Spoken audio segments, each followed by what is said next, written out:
It is impossible for a game to force you to play by its rules. That's one of the neat things about tabletop games, especially crunchy ones. You can always resist the designer's influence. That said, Triangle Agency is absolutely trying to control you. Written by Caleb Zane Hewitt and Sean Ireland, Triangle Agency was crowdfunded in 2023 and released the following year. Hewitt described it to Forbes as corporate horror, and the game cites a panoply of inspirations. I'm going to focus on its similarities with Remedy Entertainment's 2019 video game Control, but it also borrows from the SCP Foundation, the X-Files, Scooby-Doo, the monster at the end of this book, and the way sitcoms made you feel when you were 10. If you flip through the first few pages of the game, you'll find yourself in a diegetic employee handbook for the titular agency. There's some vaguely ominous language that you'd expect from something positioned as corporate horror, but as you progress, the text hints that there's something wrong. You get the sense that the agency you work for is not the only entity with its mind on a mission. In Control, protagonist Jessie Faden finds herself similarly trapped between conflicting powers, forced to navigate a world where she is suddenly in charge of the organization that seized her brother, and must use its otherworldly powers to fight something potentially worse, something that is also driving toward a terrible task. This ambiguity, that feeling of being squeezed between a rock and a hard place, is at the heart of Triangle Agency. Plenty of games do the diegetic narrator thing, but few are actively trying to mislead you. The text's primary narrators, and therefore, deliverers of the rules of the game, cannot be trusted. Like Control's Jessie, you know that to open this game is to enter enemy territory, to find few comforts amid a strange and uncompromising world. As a reader, player, or GM, you have to decide for yourself how to navigate many conflicting, hostile agendas.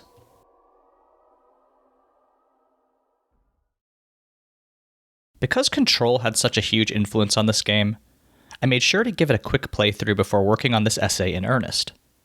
And while I think its overall story arc is just okay, I think its world building and set design is fantastic.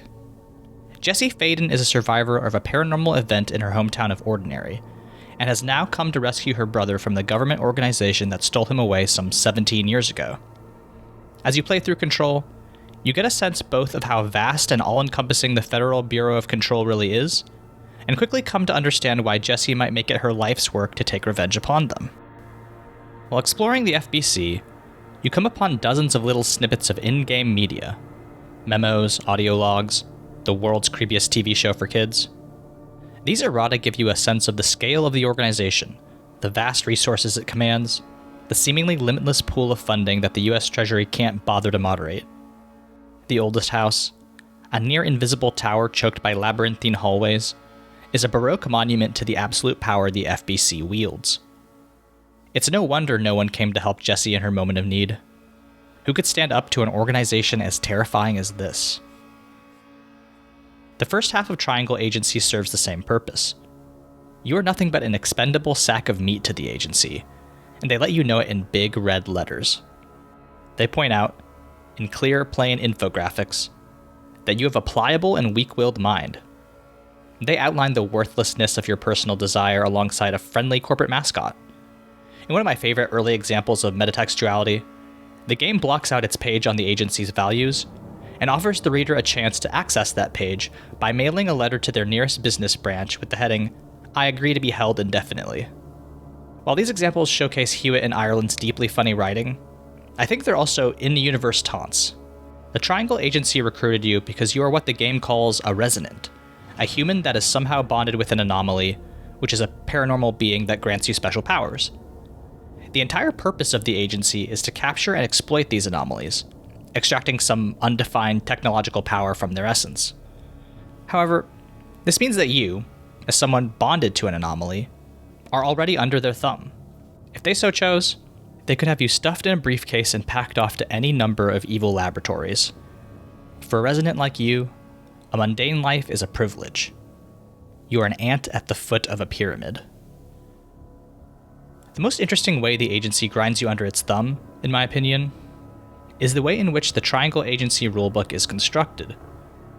The game is structured like an employee handbook, but it also goes out of its way to tell you that there are some parts of it that are inaccessible by default. It warns you that reading those pages without express permission or proper advancement through play is forbidden, and then doing so will result in punishment. And not just narrative punishment, but actual mechanical punishment, demerits, that will dictate how the corporate structures of the game treat your character. And then, this is the great thing, it tests you. It tells you you're authorized to go to the first playwalled document, a bland piece of paperwork that you are to submit to your manager after every completed mission. However, on the very next page, there's a big, bright, shining weapon, the Ultima version of your standard ripple gun. It's impossible to ignore. Both the bright purple illustration and its black background provide a stark contrast to the boring, uniform mission report you're supposed to be reading. So of course you might sneak a peek, eager to read about this relic of incredible power that you might one day come to possess. And then you get through the first sentence, which tells you in no uncertain terms that this item does not exist. Furthermore, it puts in big bold letters that you are to report to your GM immediately that you ought to receive a demerit for reading an unauthorized page. This is not the only time the book pulls such a maneuver, but it is the first, crafted to teach an important lesson. You cannot defy the Triangle Agency. This power imbalance makes it easy for both the FBC and the Triangle Agency to wield incredible authority over their employees. But what I find strange about these organizations is that even though they acknowledge how puny their underlings are, they more often than not resort to persuasion and manipulation to achieve certain outcomes, as opposed to outright force. I think the most sinister example in Control is the way the Bureau treats Jessie in the aftermath of the event that ruined her life. She escaped from the Bureau eventually, but they constantly surveilled her, kept tabs on her whereabouts and activities, in hopes that she'd eventually make her way back to the Bureau. But in the time between the ordinary event and the game's opening, Jessie spent years trying to make sense of what happened to her and her brother. She was mandated to see a therapist, who, since there are records of Jessie's interviews at the FBC, I believe was a plant sent by the Bureau to continue their testing. The therapist asks inflammatory questions, clearly attempts to rile Jessie up. She ends one particularly grim interview with this patronizing comment. Jessie, you know we can't let you go until you're well. And that begins by understanding what's real and what's imagined. But of course, all the strange events, the government cover-ups, the mysterious observers, those were all real. Jessie is not paranoid, she's not crazy. She's just been manipulated by the FBC to achieve a certain end. You don't learn until late in the game, but whether she wants to be or not, she's in their prime candidate program to become the next director of the Bureau. Everything that happened in the 17 years prior to the game's start was a calculated effort to pull her back into the FBC's orbit, with Jessie having no say in the matter. This is not an organization with everyone's best interests at heart. Similarly, Triangle Agency is also interested in manipulation toward nefarious goals. While it ostensibly exists to keep people safe from extra-dimensional horrors, the revelation of these horrors would be too unbelievable, too destabilizing, or too unprofitable for the public to learn about. So, much of your in-game time is spent cleaning up what are known as loose ends. Whenever you're dispatched to deal with a supernatural phenomenon, mundane people who observe that phenomenon become a hazard to the agency. You're not told why they are a hazard, only that it is an extremely high priority that those people not become aware of the supernatural, so much so that the number of loose ends generated each mission is tracked and used as a metric for your job performance. Therefore, you are incentivized to reduce the number of loose ends in any way possible. Quote, "It's your job to convince them that everything is perfectly normal. Failing that, you must ensure they are unable to spread evidence in a way others will believe." End quote. I hate to throw the word gaslighting around, but this is absolutely a case where your job is to ensure other people feel like they're going crazy. This is how both the agency and the FBC maintain order, keep people in line, isolated and uninformed so no meaningful opposition can be rallied against them. With their employees on short leashes, and the general public scattered and discouraged, these organizations are free to do as they please. And in theory, what the Bureau and the agency do is protect people. Both games portray, in overwhelming detail, that they have good reason to exist and wield the unilateral powers they hold. Even outside the main antagonist of Control, the Bureau holds haunted objects, fungal nightmares, and straight-up cosmic horrors. Each dangerous section of the oldest house includes a firebreak lined with magical stone. Dr. Darling, FBC head researcher, built strange harnesses to shield agents from paranormal possession. Similarly, the Triangle Agency explains to new employees that the anomalies they hunt are threats to the stability of human society. Born of powerful anchoring thoughts, anomalies extrapolate and expand upon a single idea and turn it into a force only partially bound by our world's physical limits. Though they may feign sentience, their strange powers disrupt reality, and their presence threatens the minds of all who encounter them. But as you delve deeper into the histories and methods of these organizations, it's hard to say that they're worse than the beings they're fighting against. The FBC has no problem ruining Jesse's life or twisting Dylan into their perfect candidate, and the Triangle Agency's contempt for both its employees and its customers is practically naked on the pages of its handbook.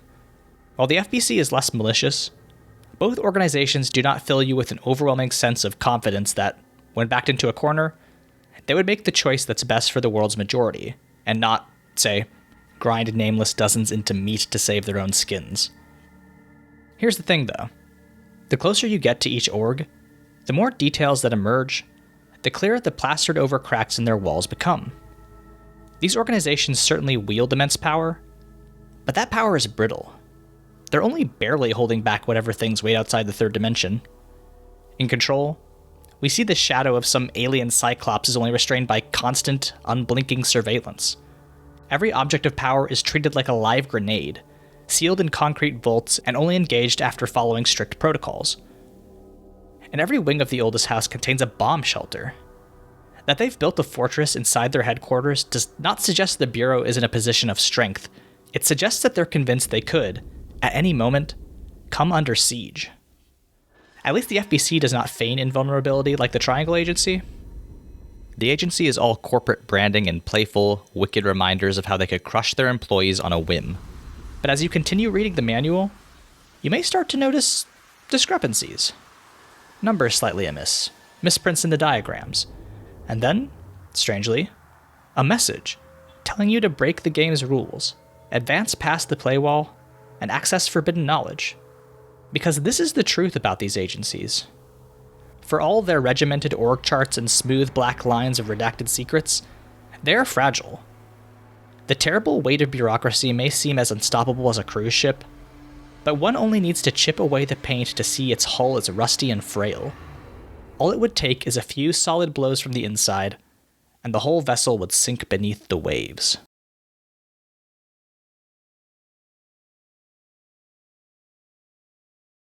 Jesse Faden has an imaginary friend.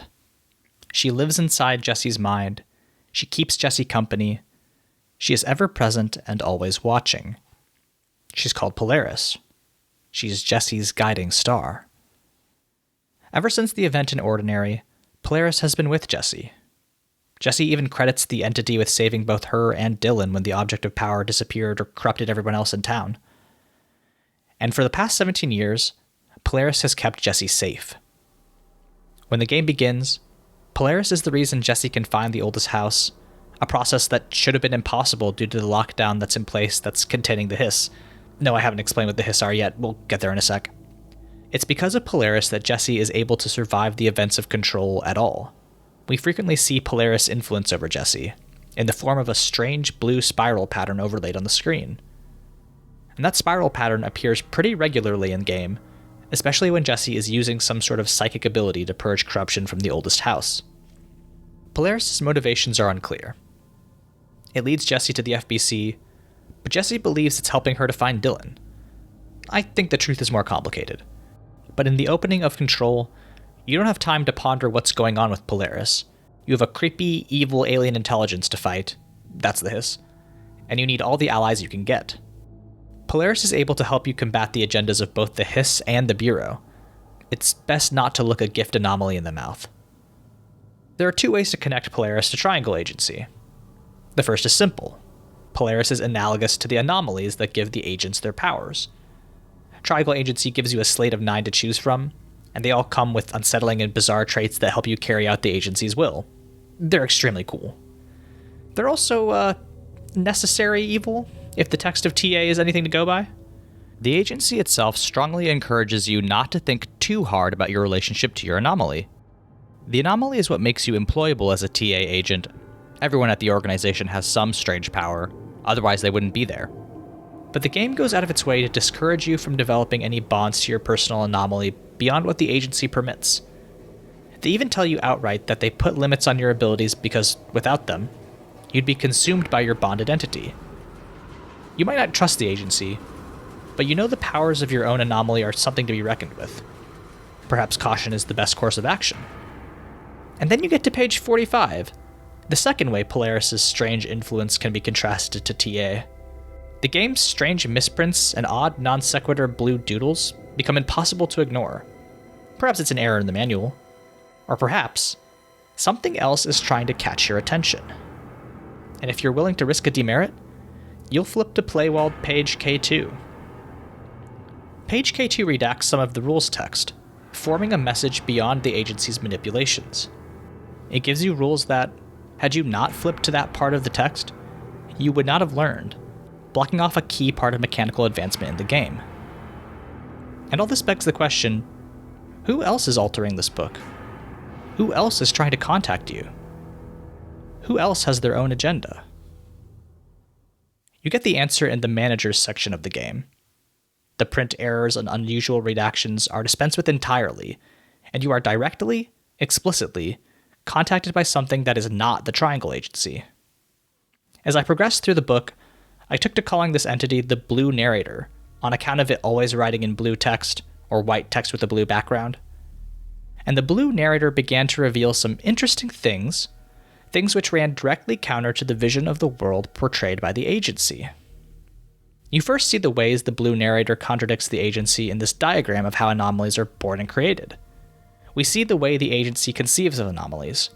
They're born of thoughts that gather mass until they become powerful enough to combine with their own entity, anomalies, and then those anomalies either combine with humans to create resonance, or they lose focus and collapse into hollows, supernovas of extra-dimensional energy that lash out at the material world.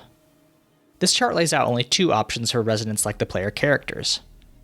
Either they join the agency, or they use their anomalous abilities until they go hollow, and are eventually destroyed. However, the Blue Narrator has made some helpful edits and comments, suggesting that there is another option. Resonance ought to quit the agency and join it, becoming, quote, extremely powerful, and everything will go great. This is the first inkling that the Blue Narrator also has an agenda. It continues to back up its assertions by taking over the manual, claiming that anomalies should not be all in the same category, that they're infinitely varied, and that their reality extends across the spectrum of metaphysical experience.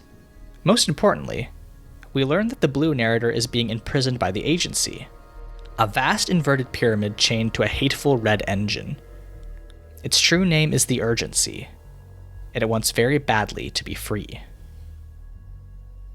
Players of Control will no doubt make the connection between the giant pyramid of the Urgency and the mystical board floating in the astral plane. They're both odd, ominous, and strangely helpful to players in their respective media. Jessie appears to have been selected by the board to become the new director. With Polaris' help, she learns to master the telekinetic abilities bound to various objects of power, gifted by the floating black pyramid. In the same way, the Urgency also grants incredible abilities to players. It shows them how to push past the artificial boundaries set by the agency to unlock advanced anomaly powers. As a side note, I love how Triangle Agency portrays this. Its system of advancement gives players units of time to spend to move up various tracks, and investing time in each track unlocks new sections of the playwall. There are 3 tracks to advance: competency, reality, and anomaly. Competency involves advancing your career at the Triangle Agency. Reality involves the relationships with people in your backstory and home life, the mundanes you're trying to keep from getting entangled in your work. But strangely, the section about advancing down the anomaly track has been intentionally obscured. It seems as if the agency wants you to ignore the anomaly track entirely. In fact, if you have a PDF of the game, you can copy and paste what's behind the censored words to get the full warning about the dangers of anomalies that the Urgency has blocked out. But mechanically, spending time units on your anomaly track is what makes your character more powerful, unlocks skills and upgrades that further expand your supernatural abilities. The Urgency is telling you how to skirt the rules and surpass the agency's contrived limits. It's making you stronger, so you can take the fight to them. In the GM's toolkit, The urgency gives a pretty detailed breakdown of the agency's ideology, dismantling its propaganda point by point. It points out that the agency doesn't consider you to be humans partnering with anomalies, but that you are simply anomalies outright. The agency only wants to control the world, to reduce the amount of thoughts people are capable of having, so it can remake the world in its transcendent image. Which makes sense. The agency even tells you this outright. Its mission statement says that the universe was not meant to be observed, because that observation creates thought.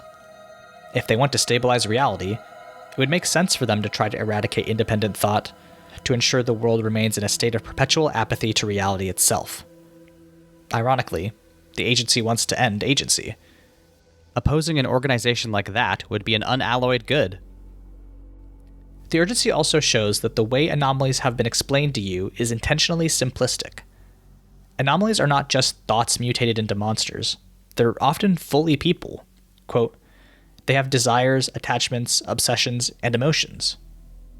That doesn't mean anomalies are not dangerous, or that leaving them alone guarantees safety, but it does mean that you should be very careful about which anomalies you tackle.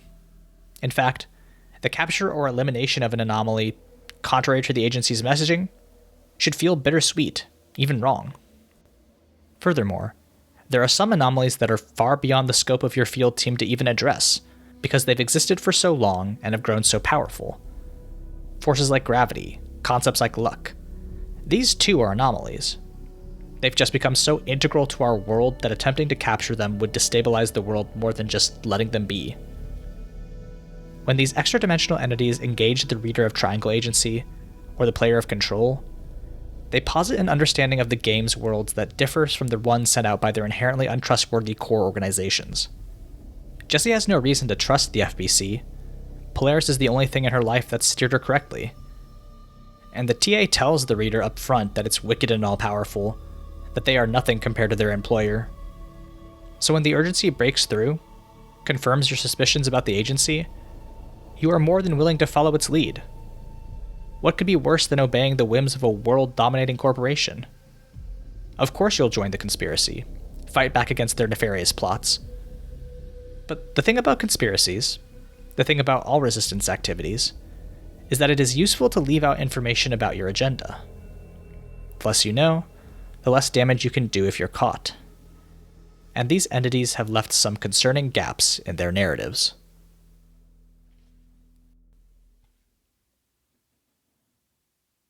I had some difficulty understanding the end of Control.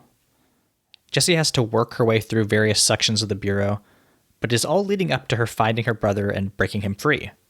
However, by the time Jessie makes it to him, he's become possessed by the hiss, his mind slowly buckling under the weight of that alien malevolence.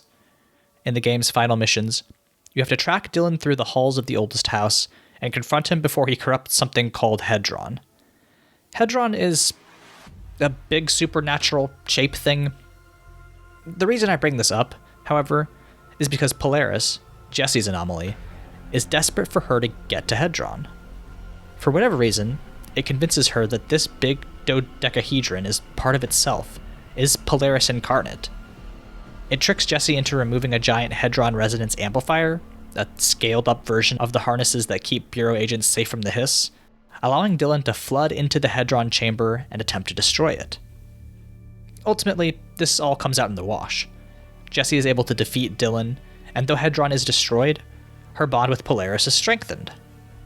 I don't fully understand this part of Control, and I think this bit with Polaris and Hedron is probably the weakest aspect of the game's plot. Nevertheless, I think it's worth examining why Polaris needed to manipulate Jessie into allowing Hedron to be destroyed. I'm basically going to pull entirely from the Control fan wiki, but the wiki authors propose that Polaris needed Hedron to be destroyed to fully awaken the part of Polaris that resided in Jessie.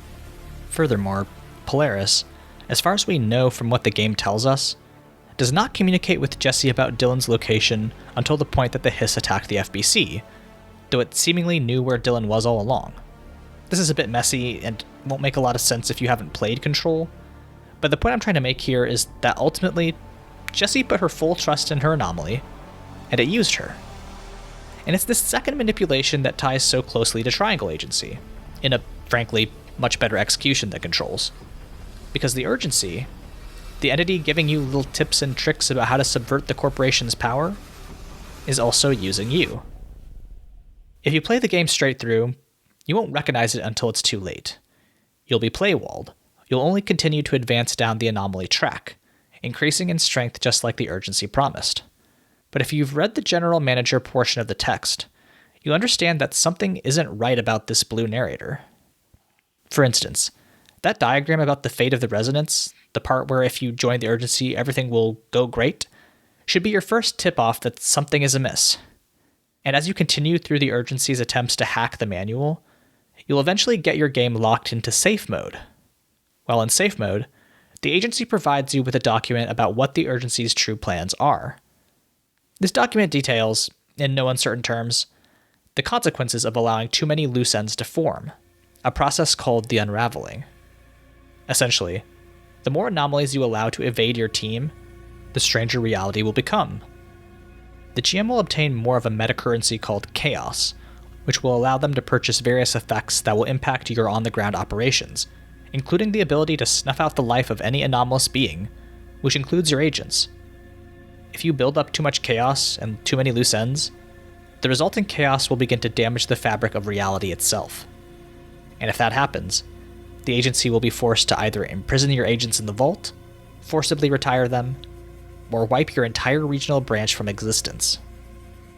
The urgency even acknowledges that, yes, that's not a great look. But what other options do you have? It's not the one threatening to unravel the fact of your birth. It wants to destroy the organization holding that threat over your head. Still, an anomaly alliance seems like the best strategy. Until you start going down the play wall. If you do, you'll see that the further down the anomaly track you go, the more dangerous things become. And not just for you, but for the people your character meets throughout play. Once you proceed about 1/3 of the way through the anomaly track, you'll be directed to item N1. This is technically a level up, but it comes with dire consequences. The agency has discovered your willingness to flaunt their rules, and in retribution, they've decided to make an example of you.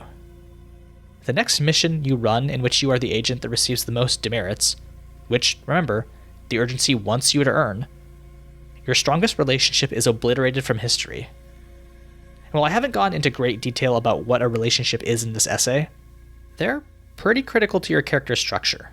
They're the parent you share custody of your child with. They're your direct report at work. They're the only person from your old life you stay in touch with now that you're famous. In fact, there's a whole other progression track where you can spend your downtime advancing your relationships with these people.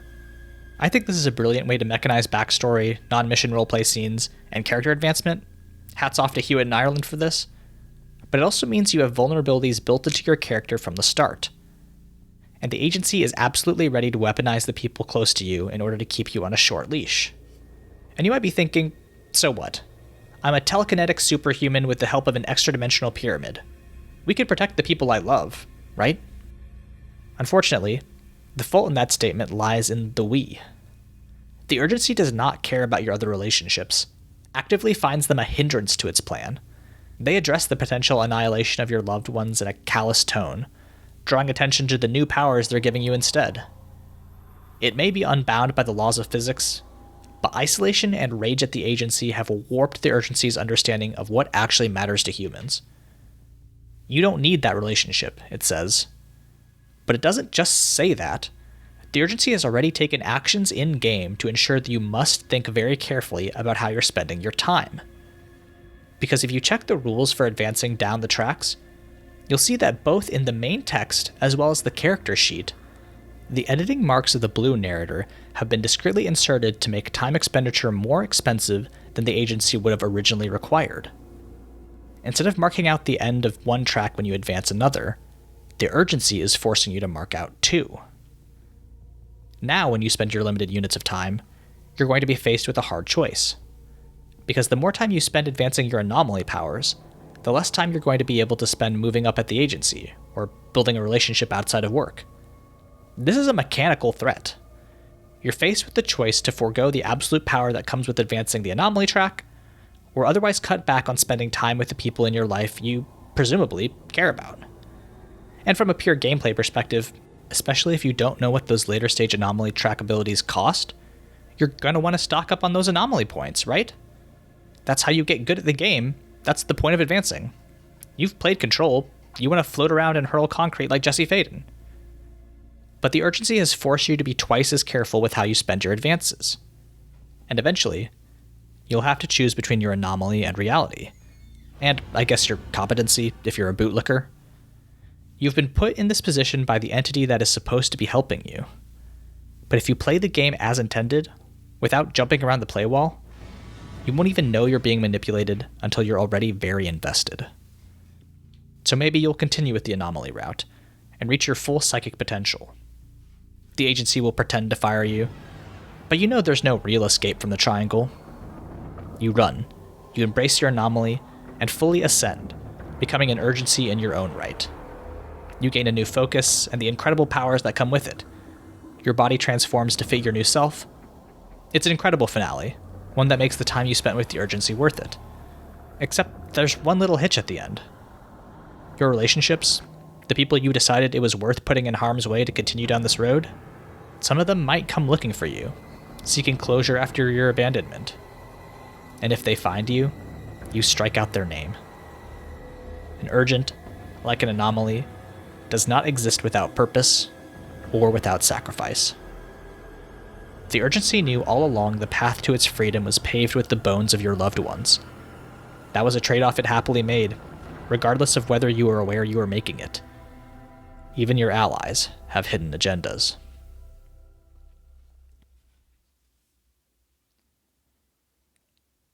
Ultimately, it's for the best. The agency will be destroyed if the urgency is set free. The only correct course of action is to embrace your anomaly. That's what happens in Control. Jesse Faden becomes the director of the FBC. It only took kidnapping her brother. In Triangle Agency, if you want to be truly free of that organization, it'll require destroying your PC's relationships. Siding with the beings that use you is ultimately the only practical choice. Is that where these games leave us? That the ends justify the means? Control, I believe, does end up at this conclusion. Jessie is an incredibly powerful woman who looks great in a suit. I'm sure the FBC will thrive under her care.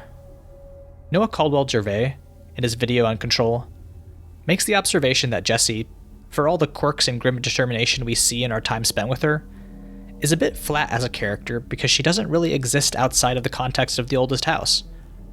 We know she had a past. She had parents and neighbor kids, but the entirety of her life post-Ordinary is a blur. Outside of Polaris and Dylan, she has no meaningful relationships. From 2002 until 2019, when Control is set, her one goal in life is to reunite with her baby brother. That's not really a criticism of Control. It's simply not interested in filling out that 17-year gap because it cares much more about portraying the strange world of the FBC. But it does mean that Jessie's choice, to both synergize with Polaris and assume the directorship of the Bureau, makes sense. She has nowhere else to go. Triangle Agency, to its credit, is not quite so cynical. The inclusion of the reality track as a keystone of character building ensures that, at least at character creation, you do have people who matter outside of the context of your missions. And while you don't have to choose to spend time with them, you at least have those landmarks anchoring your character in a setting that is not determined by the struggle between the agency and the urgency. So when the game makes its reveal at N1, tells the player that they're going to have to pick a side, it feels like a betrayal. Except that, unbeknownst to both entities, there is a third option. If you continue spending time on your reality, eventually you'll hit upon Playwall section E2. And when you turn to that page, you'll be confronted with a message from a third narrator. Outlined in the Kraft macaroni yellow of the reality track, this narrator reminds the player that their relationships are endangered just by the fact of them being in this fictional narrative. It gives you the ability Plot Armor, allowing you to protect the non-agents in your life from the blowback of your dangerous work. And if you continue down this road, continue investing time in your relationships, you'll see more entries from the yellow narrator. Its text is big and blocky, backlit by overlapping highlighted strips, as if pasted together and thrown over the words that were supposed to be there, suggesting that the urgency is not the only power in this world that can subvert the agency's handbook. Even stranger, the urgency itself does not seem to be aware of this third author's intrusion. It can only see the gaps in the text, not the substance. The tone of the yellow narrator's words is authoritative, straightforward, and understanding. It speaks of the tragedy of fiction, describes the civilians in your life as trapped in a horror story, and asks you to consider what safety for those people in the context of your game might look like. The yellow narrator doesn't have that many entries in the game. We get a little bit of insight into what the yellow narrator might be. My read is that it is also an urgency of some kind, perhaps one that embodies the concepts of storytelling and fictional conflict, narrative agency itself. They are fixated on the notion that the protagonist of a story is intrinsically connected to the other characters in their life, and urge you to find a way to move through that narrative together as opposed to alone. It is, however, a threat to both the agency and the urgency, who, if you continue down the reality track, offer you additional bonuses for destroying your relationships, which is certainly interesting, and lends credence to my thesis that this game is about navigating hostile agendas. I don't know if I have a take on being doomed by the narrative. I put out a video a few months ago that I think more thoroughly interrogates this concept. If you're someone who likes considering what it looks like to be trapped by the story you're living, check that out. But I think the biggest takeaway I have about the yellow narrator is that following its lead is the only way to get a game ending in which the NPCs in your character's life are spared a calamitous fate. If you check the Kickstarter page for TA, you'll see the yellow narrator making an appearance, which suggests to me that its inclusion was intended from the beginning. If I had to hazard a guess, the yellow narrator exists because it's nice to give players a third option that doesn't waste the NPCs, and more practically, because the other two tracks in the ARC system also have big final endings.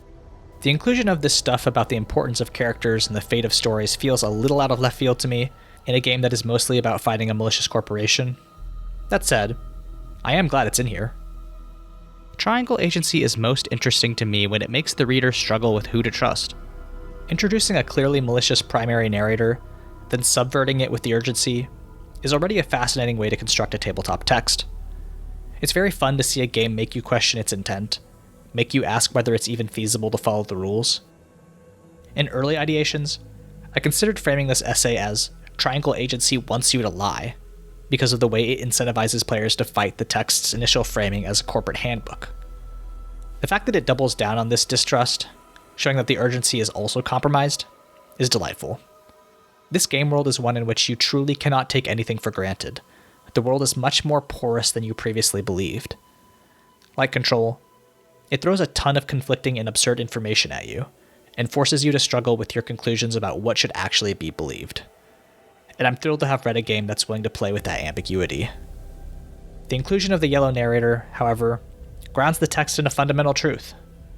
Despite the fact that I think you should at least attempt to play a game as written, I think you should always keep in mind that at no point is a game text able to demand an action from you. You can simply pick and choose what rules to follow. In the same way, Jesse is the one who assumes command of the FBC, and players of Triangle Agency can simply ignore the corporation's lies and the urgency's temptations. Agency lies entirely with the player. This world is full of hostile agendas. You are under no obligation to cede your own control. Thank you to everybody for watching. I really appreciate anybody who takes the time to see what I'm saying about tabletop games. The names of the people who make these videos possible are scrolling by right now. If you want to become one of these people who helps me keep the channel going, you can join my Patreon, where members will get access to all my games, as well as the option to vote on a special video for the end of the year. My background picture is Liquefied Image by Adrian on Unsplash, and my profile picture is by Eater Outsider on Tumblr. If you want to find more of my work, I'm at AAVoid on Blue Sky, Monster Factory Fanfic on Tumblr, but my main site is aavoid.com, where I talk about games and writing. I also do a podcast, Mortified the Friendship Quest, where me and my friend Layla do critical media analysis. We are just about to talk about the 1940 rom-com His Girl Friday. So if you want to check into our romance coverage this February, please check out that podcast. Thanks again, as always, for watching. I will see you in the next video. Bye.